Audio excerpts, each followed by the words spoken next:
వైకుంఠ ఏకాదశి పర్వదినం సందర్భంగా తెలుగు రాష్ట్రాల్లో వైష్ణవ ఆలయాలు భక్తులతో కిటకిటలాడుతున్నాయి. ధనుర్మాసం శుక్లపక్షంలో వచ్చే ఏకాదశి 3 కోట్ల మంది దేవతలు భూలోకానికి వచ్చి ఈ రోజున శ్రీ మహావిష్ణువును పూజిస్తారని పురాణాలు చెబుతున్నాయి.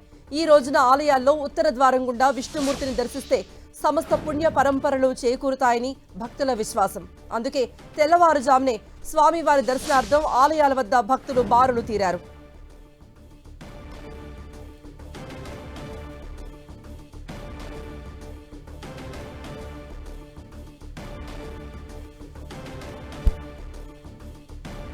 తిరుమలలో శ్రీవారి వైకుంఠ ద్వారాలు అర్ధరాత్రి తెరుచుకున్నాయి. 1:45 నుండి వైకుంఠ ద్వార దర్శనం మొదలైంది. టోకెన్లు ఉన్న భక్తులకు మాత్రమే వైకుంఠ ద్వార దర్శనం కల్పిస్తోంది టీటీడీ. రోజుకు 80,000 మంది వైకుంఠ ద్వార దర్శనం చేసుకునేలా అన్ని ఏర్పాట్లు చేసింది.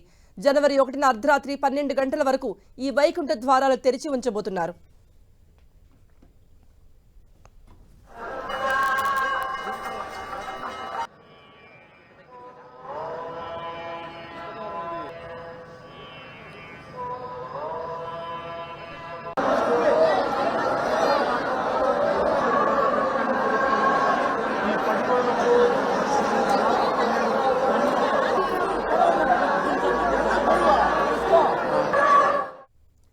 వీఐపీలు తిరుమలలో వైకుంఠ ద్వార దర్శనం చేసుకుంటున్నారు.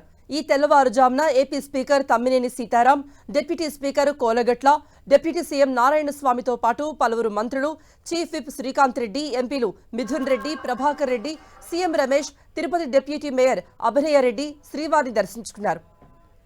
సినీ నిర్మాత బండ్ల గణేష్ కూడా తిరుమల శ్రీవారిని దర్శించుకున్నారు. ఏపీ హైకోర్టు న్యాయమూర్తులు justice Ravindrababu, justice Subbareddy, justice Sujatha, justice Srinivas Reddy కూడా వైకుంఠ ద్వార దర్శనం చేసుకున్నారు.